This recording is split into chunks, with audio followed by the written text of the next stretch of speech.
Your hearts I'll stamp out with my horse's heels, and make a quagmire of your mingled brains. Shakespeare's Henry VI, Part 1, Act 1, Scene 4. If you entered a room containing a large black cauldron filled with bubbling chemicals, bats' wings, and toad's warts, and someone said that its potion would better your life, would you believe him? Would a dozen framed degrees hanging from his wall make a difference? I'm a man over 50, born with a disability akin to Asperger's syndrome, complex learning disability with absolutely nothing to do with so-called mental illness.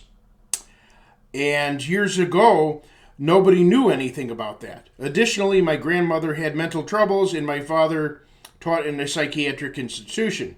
Besides, my parents were so self-absorbed, they didn't want to deal with anyone else.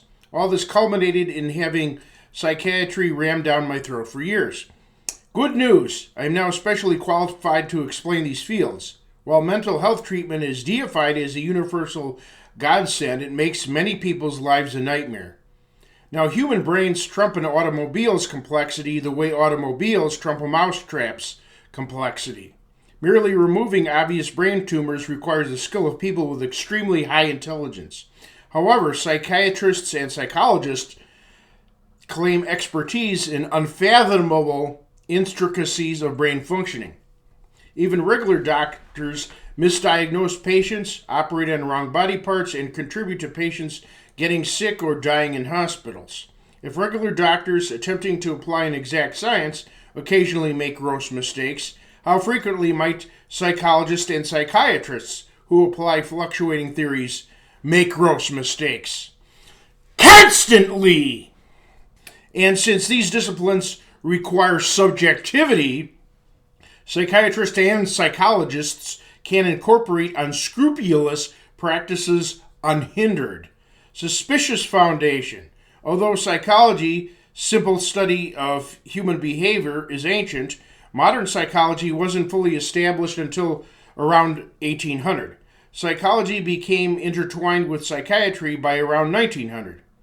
Jewish racial supremacist Sigmund Freud, pioneer of this amalgamation, described organized religion as a so-called collective neurosis and belief in God as a childlike longing for a father. Aboard a ship steaming towards America, Freud said that Americans thought he was bringing them a panacea, but instead, he said, we are bringing them the plague. Today, psychologists are less hostile to religion and even incorporate religious jargon to please their patients and keep making money. However, modern psychology was designed to function independently of religion. Humanistic psychiatry and psychology explains everything through biological and environmental factors, dismissing notions of good and evil.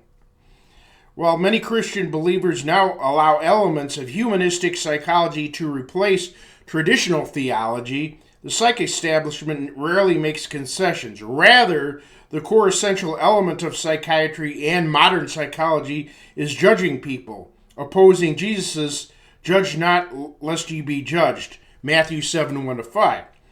Inventive theories abound, such as the existence of an inner child, an inner caveman or id, a superego, an Oedipus complex, an Electra complex, the legitimacy of inkblot and word association tests, handwriting analysis, hypnosis, dream interpretation, and 5 psychosexual developmental stages, including anal retentive.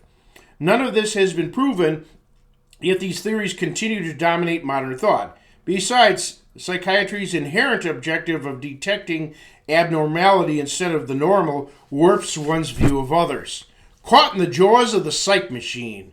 There are 2 major types of mental health units. Adolescent units, under 18, are usually the less serious type. Adolescents are usually there because of personal conflicts, authority problems, or substance abuse. These centers are akin to reform schools. Some object to that comparison, but calling them mental health units can be offensive since mental illness is implied. Young people would be better helped by having stricter discipline or friends who are a good influence than these units. Adult units, over 18, are usually the more serious type. Serious psychiatric units are ones such as featured in the novel One Flew Over the Cuckoo's Nest and made into a movie starring Jack Nicholson and Danny DeVito and others. The film's location was at Salem, Oregon State Hospital. Unwanted medical conditions are not like broken bones or pneumonia. Counseling and medication can ease mental states and help people make proper decisions, but never cures anybody. It never cures anybody. 20,000 patients lived in British mental hospitals for over 20 years, and 35 patients were hospitalized for over 50 years. The length of these stays resembles incarceration, not hospitalization. Patients are legally detained if they pose a danger to themselves or others. But what stops someone from falsely claiming that patients are a continual danger, thereby keeping them indefinitely? Besides, psychiatrists have consistently failed to predict or determine dangerousness in those who are actually dangerous. Furthermore, all so-called critical and necessary treatment generally terminates if payment isn't received. Mental patients have historically been treated worse than jailed prisoners. There have been lobotomies, surgical removal of a portion of patients' brains, electroconvulsive therapy, which has been used as a punishment or threat, ice baths, insulin shocks, harmful effects from psycholeptic drugs causing conditions such as the incurable movement disorder, tardive dyskinesia, people confined in restraints in cages so small that they're immobilized, having food and water withheld, prevented from using the washroom, and nonviolent patients being exposed to violent patients, becoming the victims of beatings, rape, and such. If patients complain about mistreatment, their complaints can be invalidated based on supposed incompetence. Besides the psychiatric establishment's financial greed, abusing others satisfies a lust for power. Psychiatrists make money from office visits and prescriptions, but make much more from hospitalizations and procedures like shock treatment. The convoluted excuses to hospitalize people or give them shock treatment have been laughing too much, crying too much, singing too much, or common so-called depression. Some psychiatry has resembled the movie character Dr. Hannibal Lecter's mentoring and has been just as untrustworthy. Stay tuned for part 2.